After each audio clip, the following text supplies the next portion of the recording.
Coucou à tous, alors on est le 3 mars, les semis s'accélèrent, il y a beaucoup de repiquage à faire, il y a de l'entretien à faire au jardin, au potager parce que tout se réchauffe. Donc j'ai pas pu toujours me filmer en train de faire les choses. Parfois j'ai pris des photos, souvent j'ai filmé directement ce que je faisais, mais sans me filmer moi-même. Donc je vous laisse regarder ce petit montage pour vous donner en fait voilà, un suivi des semis qui ont été effectués depuis le 1er février. Et il y a quelques petites choses intéressantes qui sont en train de se passer. Voilà, nous sommes le 3 mars et ça fait un mois maintenant que les fèves ont été semées. Elles ont été très lentes à démarrer. La première est sortie à J13, à lever à J13. Et puis après, ça a été vraiment très long, comme je le disais dans une vidéo précédente. Mais en tout cas, celles qui ont germé sont très belles. Certaines devraient être repiquées très vite, d'autres moins. Mais globalement, bon, si je fais un repiquage, je peux quasiment toutes les repiquer à ce stade sans trop craindre de dégâts après. Alors par rapport à l'année dernière, j'ai eu des problèmes de levée. J'ai fait ma vidéo sur les fèves avec une année d'expérience qui avait été très positive, avec une levée à 100% vraiment, mais c'était vraiment le cas. Mais là cette année j'ai eu des levées à 60% de ce que j'ai semé. Alors je pense qu'il y a plusieurs paramètres, je vais les énumérer très rapidement. D'une part, le mois de février dernier avait été plus chaud et plus sec. L'air était globalement moins humide, il était plus réchauffé. On a eu des températures, je me rappelle, à 25 degrés, donc dans la véranda il faisait facilement 15 degrés, alors que là il a fait plutôt froid et plutôt humide, même s'il ne pleuvait pas forcément, mais plutôt humide. Donc dans la véranda, l'air était bien plus froid et humide, on était plutôt dans les 8-10 degrés. Ce qui est suffisant pour la levée des fèves, mais du coup c'est plus long. Et concernant l'échec carrément de levée de 40% en fait des fèves que j'ai semées, je pense, bon, il y a peut-être du pas de chance, il y a peut-être un geste que j'ai fait et que j'aurais pas dû, je sais pas, mais je pense qu'il y a deux facteurs. Le premier, d'après mes notes que j'avais prises l'an dernier, c'est que je pense que j'ai enterré la graine trop profondément à l'intérieur du godet. Je l'ai enterré à 1 cm et parfois j'ai dû un peu dépasser à 1,5 cm. Et ce que j'ai employé, c'était comme l'année dernière, c'est du terreau maison, donc qui contient de la terre végétale et qui peut être un peu dur. Voilà, et qui peut être lourd en fait pour une graine qui peut avoir du mal à lever à cause des conditions autour d'elle. Donc ça c'est la première chose. Je pense que j'ai un peu trop enterré les graines. L'année dernière les avais enterrées peut-être à entre 1,5 et 1 cm, mais pas entre 1 cm et 1,5 cm.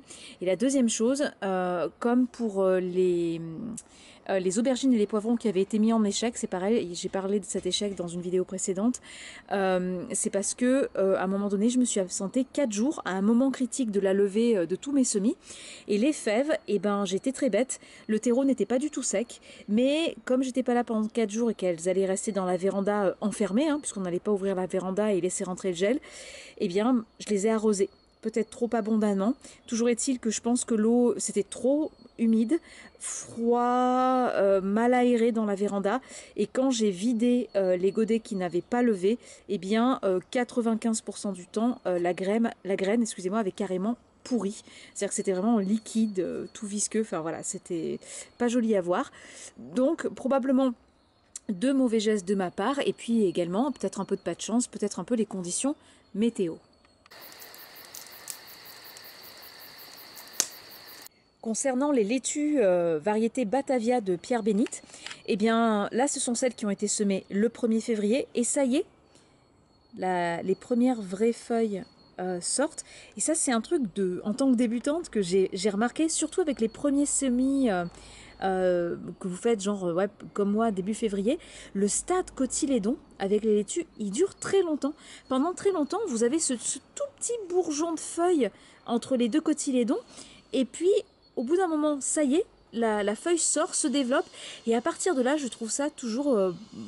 tout est beaucoup plus rapide. Donc là, ça y est, elles sont bien lancées. Et Ça, ce sont les laitues. Bon, c'est mon semi-panique du 5 février. J'en avais déjà parlé, mais bon voilà, ça me fait des laitues en rab. Celles-là, je vais les laisser plus grandir dans le godet et elles viendront remplir les trous dans mes cultures. Mais voilà, au niveau des laitues, par contre, ça a été une grosse réussite. J'ai semé à la volée, mais je crois qu'au total, j'ai 72 laitues là, un truc comme ça. Je crois que c'est le chiffre que j'ai retenu. Voilà, donc les laitues, pas de difficulté particulière.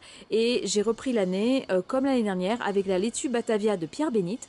Et pour le prochain semis, Jaco et Lily, avec l'un de leurs commentaires sur la chaîne, m'ont fait craquer. Je vais essayer une autre variété. Je vais alterner un peu plus les variétés. Ils m'ont fait remarquer à juste titre que 2 variétés pour l'année, c'était peut-être un peu dommage. Moi, j'avais fait ça par facilité, mais je me dis qu'ils ont raison, la vie est trop courte. Donc, je vous en parlerai plus tard. Les oignons, semis du 10 février. Et qui a dit que les oignons étaient faciles? Donc voilà, là ce sont des oignons jaunes paille des vertus. Alors ça lève, hein, je dis pas le contraire.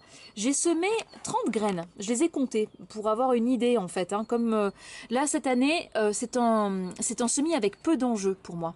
C'est-à-dire que je vais acheter des bulbilles, je vais planter des bulbilles, ça c'est sûr. Je compte pas sur le semis pour me fournir en oignons, je veux juste apprendre à faire le semis pour pouvoir le faire dans de bonnes conditions quand je finirai par compter dessus. Ça m'intéresse de savoir semer les oignons parce que ça revient quand même moins cher qu'avec les bulbilles. Et puis par ailleurs, on a accès à beaucoup plus de variétés. Donc voilà, ça lève. Mais c'est long. Et puis, c'est pas spectaculaire, quoi. Mais bon, voilà. Donc là, une trentaine de graines.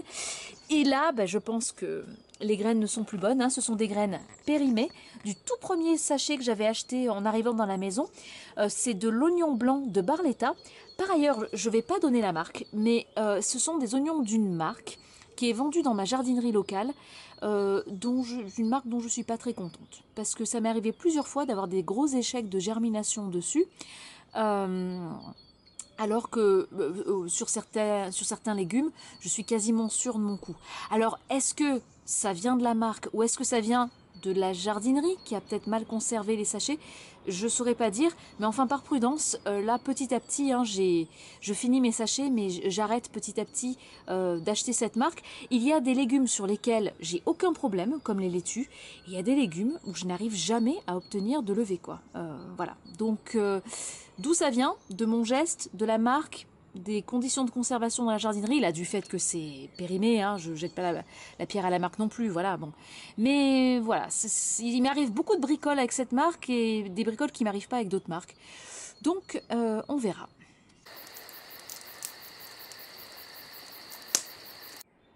Et voilà mes très très belles aubergines et mes beaux poivrons. Voilà. Moi, je suis assez contente. Alors, je vous récapitule. Le 10 février, j'ai semé aubergines et poivrons, comme l'année dernière, avec une vitre que je viens d'enlever dans cette caisse à poissons, placée près d'un chauffage à la maison, dans du terreau maison et la dernière couche, vraiment le dernier tiers du terreau semis du commerce. Eh bien, comme pour les fèves, je me suis absentée 4 jours, genre je pense à 24 heures, à 48 heures ou 72 heures grand maximum de la levée. Et ça n'a pas pardonné. Moi, ce que j'ai fait, c'est que j'ai tout mis dans la véranda. Et en fait, ça a pourri. Il y avait vous savez, des petits filaments là sur le dessus. Ça n'était toujours pas sorti. J'avais mis un thermomètre à l'intérieur du bac qui faisait 8 degrés. Enfin bref, elles n'ont pas aimé parce qu'elles avaient été à 25 degrés tout le reste de la levée. Donc, je me suis pas posé la question. Ça, c'était c'était quand je suis rentrée donc le 20 février, donc 10 jours plus tard. Je ne me suis pas posé la question. J'ai pris les deux caissettes, les deux petits tupperwares. Je les ai jetés, j'ai béné le terreau dans mon tonneau à terreau et j'ai refait un semis. Et cette fois, j'ai assuré le coup parce qu'on était quand même le 20 février, donc très ric-rac pour moi, pour mon contexte. J'ai pris 2 tupperwares, je les ai remplis pour le coup de terreau à semis. Là, je me suis dit, allez, je prends 0 risque. Et je les ai mis dans la petite mini-serre chauffante de chez Magellan que je vous avais montré dans une vidéo précédente. Et j'ai laissé brancher en intérieur jusqu'à la levée parce que c'est plus difficile pour ces mini-serres chauffantes de chauffer à 25 degrés quand elles sont dans une véranda à 10 degrés. Vous arrivez péniblement à atteindre les 20 degrés. C'est pas des mini-serres vraiment tip top quoi. Enfin, en tout cas cette variété, cette gamme-là, non. Donc les aubergines ont levé vraiment assez vite, J5 ou J6 hein, je crois, je vous redirai ça avec un petit sous-titre, et les poivrons ont levé quelques temps après. Voilà, donc moi je trouve que mes petits plants ils sont très beaux, je suis très contente parce que là vraiment je pense que j'ai rattrapé le retard engrangé pendant les 10 jours où j'avais fait un semis qui n'a pas fonctionné. Vous reconnaissez déjà hein, les aubergines des poivrons. Les aubergines, c'est un vert qui est plutôt glauque et une tige poilue. Je ne sais pas si vous voyez les poils. La tige, elle est poilue. Alors que les poivrons, ils sont glabres. Ce sont des tiges qui sont plutôt glabres. Le vert est beaucoup plus vif et les feuilles sont un petit peu plus pointues. Vous voyez, c'est pointu. Là, il y a un petit arrondi sur l'aubergine. Et puis après, quand ils vont grandir, je sais que ces aubergines, elles vont prendre une teinte rapidement un petit peu plus violacée. Mais voilà, donc je suis très très contente et je suis très soulagée d'avoir pu rattraper mon retard. Et là, c'est mon semis de radis qui date du 22 février. Et je les ai semés, si vous vous rappelez, en alvéole. Et je les ai repiqués hier, donc environ 8 jours plus tard. Hier, on était le 2 mars. Donc voilà, ça me fait pas mal de lignes. Alors je ne sais pas ce que ça va donner. J'ai repiqué, mais est-ce que ça va donner quelque chose? Est-ce que ça va filer? Est-ce que la racine va se former? J'en sais rien. Mais c'était pour faire un essai. Si je vois que dans 2 semaines, ça a l'air de partir en cacahuète, eh ben, j'enlève tout et je refais un semis par-dessus, quoi. Hein. C'est pas gênant. Et là, dans la suite, ici, je vais. Là, aujourd'hui, hein, il faut que je fasse les autres lignes, mais en semi direct, hein, pour le coup. Et puis, j'ai d'autres bacs derrière la maison où je vais voilà, continuer. Je crois que je fais 4 semis de radis, hein, d'après mon calendrier des semis. Donc voilà, on verra bien, je vous tiendrai au courant pour voir si ça a bien fonctionné. J'ai pas d'expérience dans le semis de persil. J'avais acheté un plant en mars 2020 qui a fait tout son cycle de plantes bisannuelles hein, et qui est monté en fleurs à l'été 2021. Donc là, je fais ça avec des graines totalement périmées. J'en ai pas racheté en fait, des graines. Donc j'essaie de passer mes graines périmées. Si ça marche, tant mieux. Si ça marche pas, j'achèterai un beau plant à la jardinerie. C'est pas très grave. On n'en a pas une très grande consommation. Donc voilà, c'est un sachet de graines que m'avait donné une copine. Voilà, elles sont périmées. Pour le semis, je ne sais pas comment le faire. Je suis les conseils à peu près hein, de Jaco et Lily dans la vidéo que je vous mets en lien. C'est-à-dire prendre des godets, faire un semis à la volée et puis mettre du terreau fin, tamisé, une toute petite couche dessus et laisser lever en serre froide avec une levée qui va être a priori longue d'après ce que j'ai compris. Ça peut aller jusqu'à 3 semaines. La seule chose que je ne suis pas à la lettre par rapport au conseil de Jaco et Lily, c'est que mes godets là, sont un petit peu petits. Eux, ils conseillent de prendre au moins des godets de 12 si on les fait en godet. Mais bon, par ailleurs, ils suggèrent aussi de faire des semis en alvéole hein, pour après regrouper et faire des touffes ou des ensembles de mottes.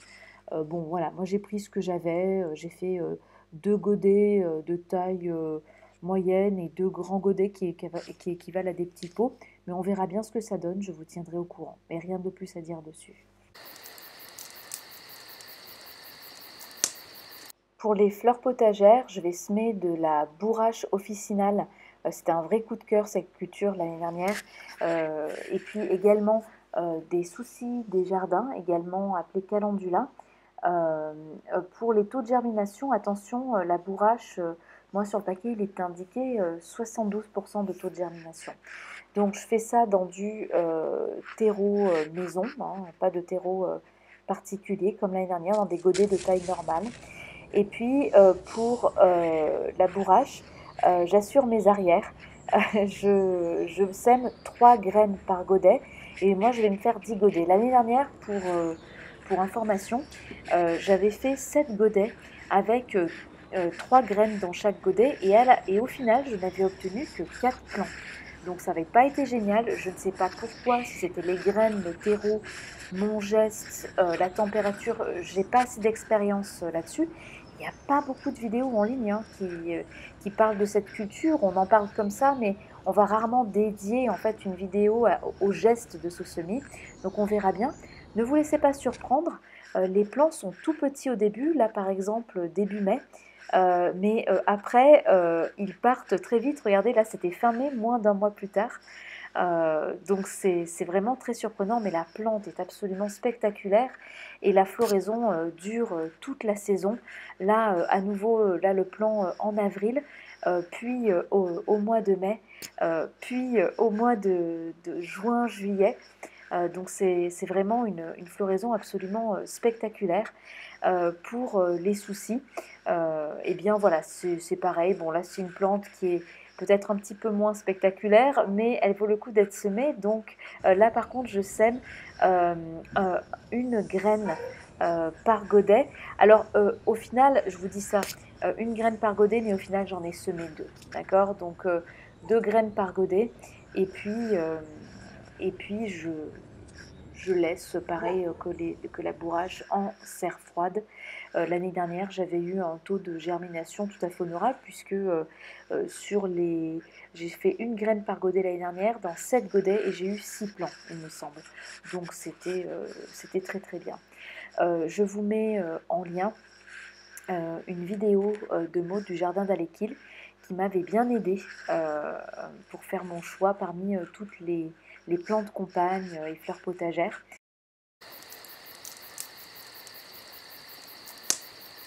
Voilà, j'espère que cette vidéo vous a plu. Les prochains semis à intervenir pour moi dans mon calendrier se situent au 15 mars, d'après mes prévisions hein, pour 2022. Et entre-temps, ben voilà, c'est de l'entretien, d'éventuels repiquages. Voilà, il faut que je regarde un petit peu ça. Mais ça va me laisser le temps de faire enfin une vidéo culture, parce que ça fait un moment que j'en ai pas fait. Et je pensais faire la prochaine vidéo sur les tomates. Je vous dis à très bientôt.